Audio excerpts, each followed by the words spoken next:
Dr. Eduard Beneš, President of Czechoslovakia.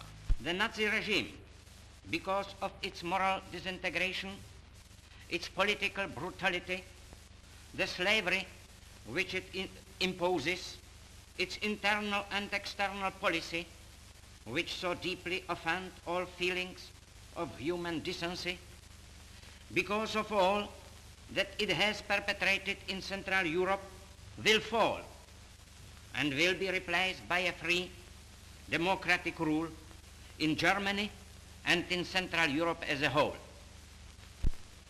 For 20 years, our republic was one of the best and happiest of post-war democracies. It was a sane and flourishing state. It was a state true to the political and spiritual efforts and the legacy of our great President Masaryk. Czechoslovakia will be again a free and independent state in a new and free Europe. Leading up to the Velvet Revolution, Czechoslovakia was bordered by Germany, Poland, Hungary, Austria, and Ukraine.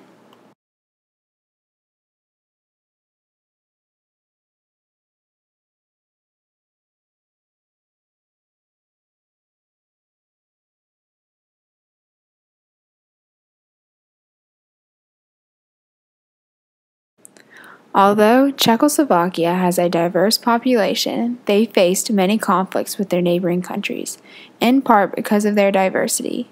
50% Czechoslovakian, around 22% German, 16% Slovak, 5% Hungarian, 4% Ukrainian, 1% Hebrew and Yiddish, and under 1% Polish. After October 1918, the Allies granted recognition to a provisional Czechoslovakian government. Their first president was Thomas Georg Masaryk, a historic figure. A German newspaper reported that Masaryk belonged to the same category as the presidents Woodrow Wilson and Abraham Lincoln. Despite a worldwide depression, Czechoslovakia's economy boomed in 1937. The people enjoyed going out, especially to theater and concert halls. No one in Prague knew about Hitler's plans, and briefly, life was good. International political discontent was decreased by this time. Czechoslovakia was at that time one of the 10 richest industrial countries in the world. In 1938, Czechoslovakia would not spend much time celebrating their 20th anniversary of its founding. It was going to have to fight for its survival.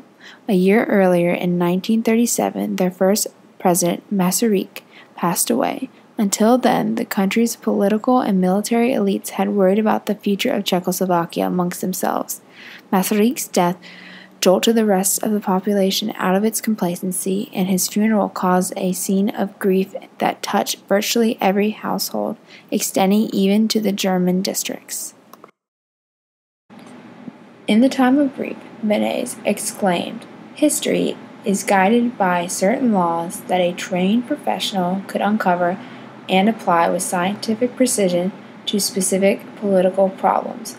Our history moves in a determined direction, and I know I am to play an important role in guiding of our history." Beneš took the position of second president, but ironically, he did not have a lasting image like Masaryk. His confidence in his own powers to predict the future did not prove to be well-founded.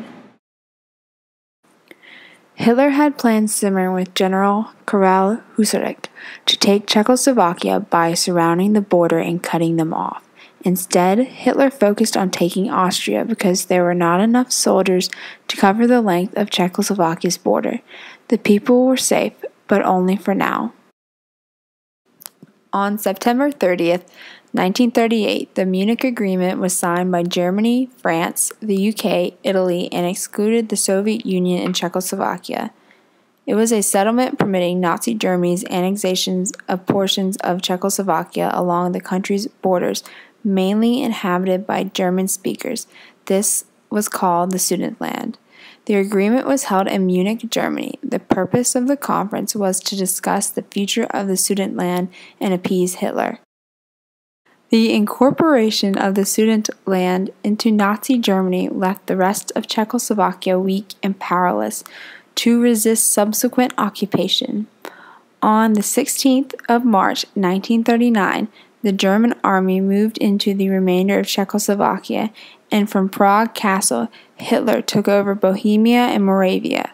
Czechoslovakia was now surrounded by Germany on all three sides. The settlement of the Czechoslovakian problem, which has now been achieved, is, in my view, only the prelude to a larger settlement in which all Europe may find peace. This morning, I had another talk with the German Chancellor, Herr Hitler. And here is the paper which bears his name upon it as well as mine.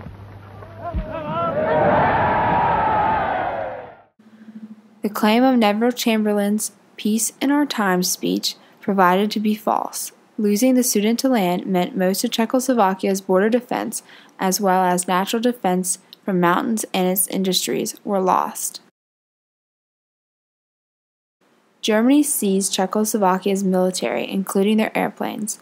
Some Czechoslovakian pilots escaped to Britain to fly for them against the Nazis in World War II. Sadly, after the war, Germany jailed the pilots who had returned home, as seen in the movie Dark Blue World. Czechoslovakia, 1939.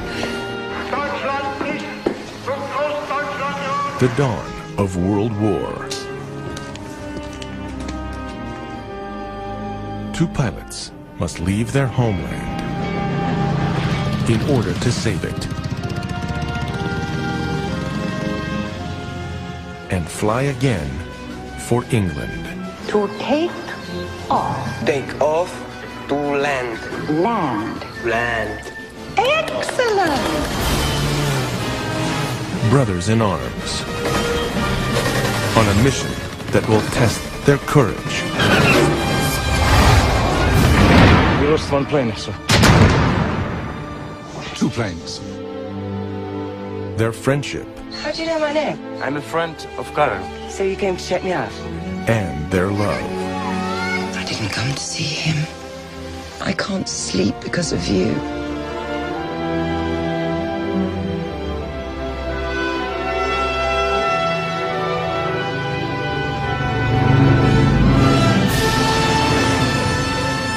From Jan Sverák, the Academy Award-winning director of Kolya. A powerful film about patriotism. I'm getting to like you, Chancellor, more. Carry on. And passion. In the skies above, a dark blue world.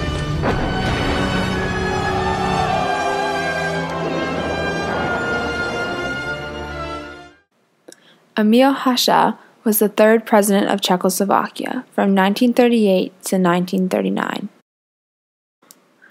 Reinhard Heinrich, also known as the Blonde Butcher, was the German overseer for Czechoslovakia.